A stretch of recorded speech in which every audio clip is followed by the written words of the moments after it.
जय जगन्नाथ स्वागत करछि मो चैनल जेटीवी ओडिया को वीडियो स्टार्ट करिया पूर्व गोटे रिक्वेस्ट रहिबो जदि वीडियोटी भल लागियो तो गोटे लाइक करियो और डेफिनेटली चैनल को गोटे सब्सक्राइब करिवे आपण को भल पाइसरो गोटे कमेंट करिवे। चलतु जानिबा आज देश विदेशर खबर। झारखंड रे प्रथम पर्याय भोटिंग जारी 9टा सुधा 13% भोटिंग। प्रथम पर्याय विधानसभा निर्वाचन पर झारखंड रे जारी रही भोटिंग।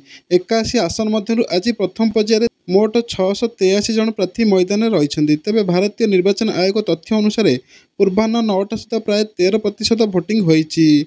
झारखंड रे मोट 2.60 कोटी भोटर मध्यरु 1.37 कोटी मताधिकार साब्यस्त करेंगे। एथिपाई 15,344 मतदान केन्द्र में मतदान प्रक्रिया जारी रही। परवर्ती खबर 15 रु ओटीटी रे सिनेमा माल्यगिरी। सिनेमा देखिबार माध्यम और स्तर विगत दिन में खूब बदली जाइए। प्रथमे सिनेमा प्रेमी प्रेक्षालय उपर निर्भर करुला बेले एबे समय बदली ओटीटी मीडिया पर गुरुत्व देवा आरंभ कर सारी। एबे मनोरंजन केवल प्रेक्षालय बा सिनेमा हॉल नुहे मोबाइल जरिया सुंदर कहानी उपभोग करी हेउची। परवर्ती खबर सेल्फी नौथिले होइतांतु सावधान।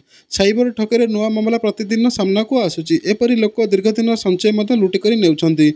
दिनकू दिन साइबर अपराधी माने नुआ कौशल अवलंबन करी लोकों को ठकुछंती। आजिकल सेल्फी नेबा स्वाभाविक होईची। समस्त निजर सुंदर चित्र सोशल मीडिया शेयर करने को चाहती किंतु आपण जानी नाहंती कि ए अभ्यास आपण को असुविधार पकई पारे। परवर्ती खबर बदलिला पदोन्नति नियम। 7 वर्ष पर जड़े एसआई हो पारे इन्स्पेक्टर। पुलिस बाबू खुशी खबर एणिकी 7 वर्ष पर जड़े इन्स्पेक्टर हो पारे।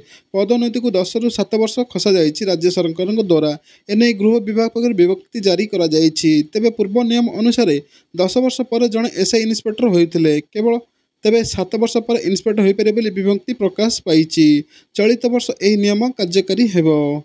परवर्ती खबर बाण विस्फोरण मास्टरमाइंड गिरफ। बेआईन बाण बिक्री नहीं एक्सप्लोजिव एक्ट रे मामला रुजु करिथिला पुलिस। सेपटे फेरार बाप को धरिया पुलिस आरंभ कर खोलताड़। भुवनेश्वर डीसीपी पिनाक मिश्र सूचना देइछंती। राजधानी में बाण तैयारी कारखाना विस्फोरण घटना रे मास्टरमाइंड को गिरफ्त करछि पुलिस। अभियुक्त तथा घर मालिक को गिरफ्त करछि कमिशनरेट पुलिस स्पेशल टीम। परवर्ती खबर बर्षिले मनोज मिश्र कहले सिनेमा मो बेपार नुहे यह आम ओडिशार। गतकाली ओडिशा फिल्म और टीवी निर्देशक संघ मनोज मिश्र नाम कटक साइबर थाना एक एतला देवा पर आज प्रेसमिट जरिया बर्षिले मनोज मिश्र। निर्माता और निर्देशक संघ उपर बर्षिले मनोज। से कहले प्रेसमिट करी कहिसेंती सिनेमा मो बेपार नुहे यह आम ओडिशार। परवर्ती खबर शिशु दिवस हेब कोटिया हस कार्यक्रम और पुरस्कृत हेबे सुस्थ शिशु। शिशु दिवस सम्मानित हेबे सुस्थ शिशु। राज्यर समस्त अंगनवाड़ी और ज्ञान केन्द्र में 6 जन लेखाएं सुस्थ शिशु को पुरस्कृत करा जिवो। महिला एवं शिशु विकास विभाग अधीन कोटिया हस कार्यक्रम में पोषण अभियान सह समांतर भाव में यह राज्यव्यापी आयोजित करा जिवो। एही परिप्रेक्षी में समस्त जिला को निर्देशावली प्रदान करा जायछि। परवर्ती खबर जोगाण मंत्री का बड़ सूचना। नववर्ष योग्य हिताधिकारी को मिलिबो नुआ राशन कार्ड।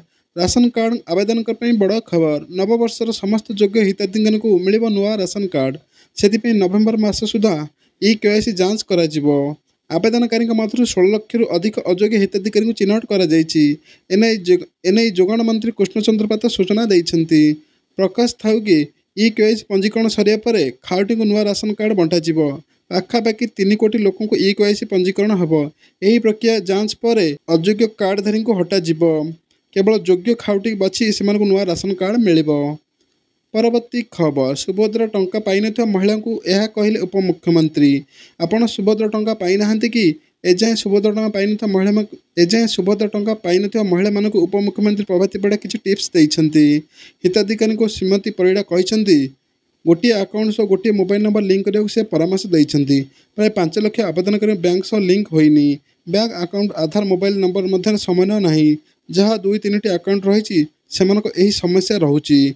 बैंक जाई तुरंत यही समस्यार समाधान करंतु बोली से परामर्श देइछंती।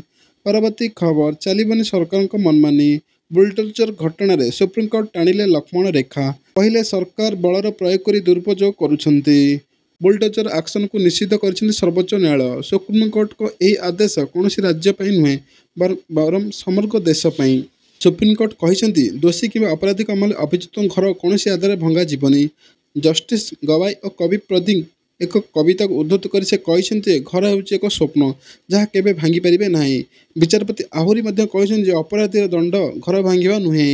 ପରବର୍ତ୍ତୀ ଖବର +3 ଛାତ୍ରଛାତ୍ରୀଙ୍କ ପାଇଁ ଏସ୍ସିବି ଆଇଡି ବାଧ୍ୟତାମୂଳକ। ସ୍ନାତକର ନୂତନ ଜାତୀୟ ଶିକ୍ଷାନୀତି ଲାଗୁ ହେବା ପରେ ଛାତ୍ରଛାତ୍ରୀଙ୍କ ଏକାଡେମିକ୍ ବ୍ୟାଙ୍କ କ୍ରେଡିଟ୍ ବା ଏବିସି ଆଇଡି ଖୋଲିବାକୁ ପ୍ରାଥମିକତା ଦିଆଯାଇଛି। ଆସନ୍ତା 25 ତାରିଖ ସୁଦ୍ଧା +3 ପ୍ରଥମ ବର୍ଷ ଛାତ୍ରଛାତ୍ରୀଙ୍କୁ ଏବିସି ଆଇଡି ଖୋଲିବାକୁ ଆଞ୍ଚଳିକ ଶିକ୍ଷା ନିର୍ଦ୍ଦେଶାଳୟ ପକ୍ଷରୁ ଉଚ୍ଚ ଶିକ୍ଷାନୁଷ୍ଠାନ ମଙ୍ଗଳବାର ନିର୍ଦ୍ଦେଶ ଦିଆଯାଇଛି।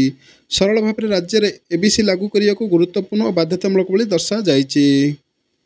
ପରବର୍ତ୍ତୀ ଖବର ସ୍ୱାସ୍ଥ୍ୟମନ୍ତ୍ରୀଙ୍କ ବଡ଼ ଘୋଷଣା ରାଜ୍ୟରେ ଖୁବ୍ ଶୀଘ୍ର ପୂରଣ ହେବ 5000 ଡାକ୍ତର ପଦବୀ।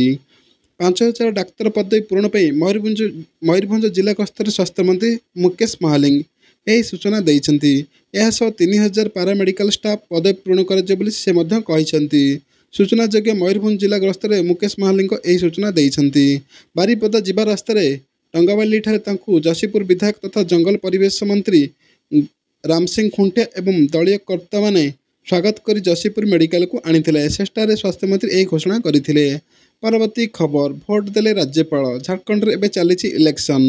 ଓଡ଼ିଶାର ରାଜ୍ୟପାଳ ତଥା ପୂର୍ବତନ ଝାଡ଼ଖଣ୍ଡର ସିଏମ୍ ରଘୁବର ଦାସ ତାଙ୍କ ପରିବାର ସହିତ ଜାମସେଦପୁରରେ ମତଦାନ କେନ୍ଦ୍ରରେ ଭୋଟ ଦେଇଛନ୍ତି। ଭୋଟ ଦେବା ପରେ ସେ ସେମାନଙ୍କ ଇଙ୍କି ଆଙ୍ଗୁଠି ଦେଖାଇଛନ୍ତି। ସେ କହିଛନ୍ତି ବାହାରକୁ ଆସିବା ଓ ମତଦାନ ଅଧିକାରକୁ ବ୍ୟବହାର କରିବା ଲୋକମାନଙ୍କର ଦାୟିତ୍ୱ। ଯଦି ମହିଳାମାନେ ବିକଶିତ ନ ହୁଅନ୍ତି ତେବେ ଦେଶ ବିକାଶ ହେବ ନାହିଁ। ଏଭଳି ସେ ମନ୍ତବ୍ୟ ରଖିଛନ୍ତି। ପରବର୍ତ୍ତୀ ଖବର 15 କୋଟି ଠକେଇ ମାମଲାରେ ଝାଡ଼ଖଣ୍ଡ ହାଇକୋର୍ଟରେ ଧୋନିଙ୍କୁ ନୋଟିସ୍। ମହେନ୍ଦ୍ର ସିଂ ଧୋନିଙ୍କୁ ଝାଡ଼ଖଣ୍ଡ ହାଇକୋର୍ଟ ନୋଟିସ୍ ଜାରି କରିଛି। ନଭେମ୍ବର 12ରେ ଟିମ୍ ଇଣ୍ଡିଆର ପୂର୍ବତନ ଅଧିନାୟକ ଏହି ନୋଟିସ୍ ଗ୍ରହଣ କରିଛନ୍ତି। ଠକେଇ ମାମଲାରେ ତାଙ୍କ ପକ୍ଷ ଉପସ୍ଥାପନ କରିବାକୁ ନୋଟିସ୍ରେ ଦିଆଯାଇଛି। ଧୋନିଙ୍କ ପୂର୍ବତନ ଅଂଶୀଦାର ମିହିର ଓ Soumya Das Arka sports and management ଲିମିଟେଡର ନିବେଶକ ଅଟନ୍ତି। ଧୋନି ତାଙ୍କ ବିରୁଦ୍ଧରେ ଠକେଇ ମାମଲା ଦାୟର କରିଛନ୍ତି। ଧୋନି ଜାନୁଆରୀ 5ରେ ଏହି ମାମଲା ଦାୟର କରିଥିଲେ। ଧୋନିଙ୍କ ସମାନ ଅଭିଯୋଗ ବିରୋଧରେ ମିହିର ଓ ସୌମ୍ୟା ମଧ୍ୟ ପିଟିସନ୍ ଦାଖଲ କରିଥିଲେ। ପରବର୍ତ୍ତୀ ଖବର ଏଣିକି ଘରେ ରହି ଟିକେଟ୍ କରିପାରିବେ ମୋ ବସ୍ ଯାତ୍ରୀ। ଆସିଲା ଖୁସି ଖବର। ଯାତ୍ରୀଙ୍କ ସୁବିଧା ନିମନ୍ତେ କ୍ୟାପିଟାଲ ରିଜିୟନ ଅର୍ବାନ୍ ଟ୍ରାନ୍ସପୋର୍ଟ ନେଲା ବଡ଼ ପଦକ୍ଷେପ। ଏଣିକି ମୋ ବସ୍ ଯାତ୍ରୀ ଘରେ ରହି ଟିକେଟ୍ ବୁକିଂ କରିପାରିବେ। CRUT open network for digital commerce ପ୍ଲାଟଫର୍ମରେ ଡିଜିଟାଲ ଟିକେଟ୍ ବିକ୍ରେତା ଭାବରେ ପଞ୍ଜୀକୃତ ହୋଇଛି। ଯାହାଫଳରେ ଫୋନ୍ ଓ ଗୁଗଲ ପେ ଭଳି ଆପ୍ରେ ଟିକେଟ୍ କରିପାରିବେ ଯାତ୍ରୀ। ଗୃହ ଓ ନଗର ଉନ୍ନୟନ ବିଭାଗର ପ୍ରମୁଖ ସଚିବ ଉଷା ପାଢ଼ୀ କ୍ରୁଟ୍ ପରିଚାଳନା ନିର୍ଦ୍ଦେଶକ ଡକ୍ଟର ଏନ୍ ଥୁର୍ମାଲ ନାୟକ ଓ ନିତିନ ନାୟର ପ୍ରମୁଖ ଉପସ୍ଥିତ ରହି ଏହି ସୂଚନା ଦେଇଛନ୍ତି। ପରବର୍ତ୍ତୀ ଖବର ଶପଥ ପୂର୍ବରୁ ଟିମ୍ ଗଢ଼ିବାରେ ବ୍ୟସ୍ତ ଟ୍ରମ୍ପ ଏଲନ୍ ମସ୍କଙ୍କୁ ଦେଲେ ବଡ଼ ଦାୟିତ୍ୱ। ଆମେରିକାର ରାଷ୍ଟ୍ରପତି ନିର୍ବାଚନ ଜିତିବା ପରଠାରୁ ଆକ୍ସନ୍ ମୋଡ୍ରେ ଅଛନ୍ତି ଡୋନାଲ୍ଡ ଟ୍ରମ୍ପ। ଶପଥ ନେବା ପୂର୍ବରୁ ଏବେ ଟିମ୍ ଗଢ଼ିବାରେ ଲାଗି ପଡ଼ିଛନ୍ତି। ଗତକାଲି ମାଇକ୍ ୱାଲ୍ଟଜଙ୍କୁ ତାଙ୍କର ଜାତୀୟ ସୁରକ୍ଷା ପରାମର୍ଶଦାତା ଭାବରେ ନିଯୁକ୍ତି ଦେବା ପରେ ଆଜି ଆଉ 2 ଜଣ କ୍ୟାବିନେଟ୍ରେ ସ୍ଥାନ ଦେଇଛନ୍ତି। ଏଲନ୍ ମସ୍କ ଓ ବିବେକ ରାମାସ୍ୱାମୀଙ୍କୁ ନିଜ ଟିମ୍ରେ ସାମିଲ କରିଛନ୍ତି ଟ୍ରମ୍ପ। ପରବର୍ତ୍ତୀ ଖବର ଭିଜିଲାନ୍ସ ଜାଲରେ ଖୋଲା ଜିଲ୍ଲା ଶିକ୍ଷାଧିକାରୀଙ୍କ କାର୍ଯ୍ୟାଳୟ କନିଷ୍ଠ କିରାଣୀ। ଭିଜିଲାନ୍ସ ଜାଲରେ ଖୋର୍ଦ୍ଧା ଜିଲ୍ଲା ଶିକ୍ଷାଧିକାରୀ କାର୍ଯ୍ୟାଳୟ କନିଷ୍ଠ କିରାଣୀ ପ୍ରଦୀପ କୁମାର ସାହୁ 6000 ଟଙ୍କା ଲାଞ୍ଚ ନେଉଥିବା ବେଳେ ଭିଜିଲାନ୍ସ ହାତରେ ଧରା ପଡ଼ିଛନ୍ତି। ଚମ୍ପାଝର ଏମ୍ଆଇ ସ୍କୁଲର ପୂର୍ବତନ ଶିକ୍ଷୟିତ୍ରୀଙ୍କ ଇନକ୍ରିମେଣ୍ଟାରୀ ଏରିୟର ଟଙ୍କା କରାଇଦେବା ଲାଗି ସେ 10,000 ଟଙ୍କା ଲାଞ୍ଚ ମାଗିଥିଲେ। ତେବେ 6,000 ଟଙ୍କାରେ ରାଜି ହୋଇଥିଲେ। ଏନେଇ ଖୋର୍ଦ୍ଧା ଭିଜିଲାନ୍ସ କାର୍ଯ୍ୟାଳୟରେ ଅଭିଯୋଗ କରିଥିଲେ ପୂର୍ବତନ ଶିକ୍ଷୟିତ୍ରୀ। ଏହି ଅଭିଯୋଗକୁ ଭିତ୍ତି କରି ଭିଜିଲାନ୍ସ ଜାଲ ବିଛାଇଥିଲା। ଆଜି ରାତି 9ଟା ପୂର୍ବରୁ ଯୋଜନା ମୁତାବକ ଡିଓ କାର୍ଯ୍ୟାଳୟ ପରିସରରେ ଲାଞ୍ଚ ନେଉଥିବା ବେଳେ ତାଙ୍କୁ ଧରିଥିଲା ଭିଜିଲାନ୍ସ ଟିମ୍।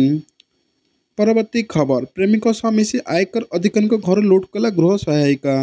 ଉନ୍ନତବାଲି ଅଞ୍ଚଳରେ ବସବାସ କରୁଥିବା ଜଣେ ଆୟକର ବିଭାଗର ଅଧିକାରୀଙ୍କ ଘରୁ ଲୁଟ୍ ହୋଇଥିବା ଘଟଣା ସାମ୍ନାକୁ ଆସିଛି।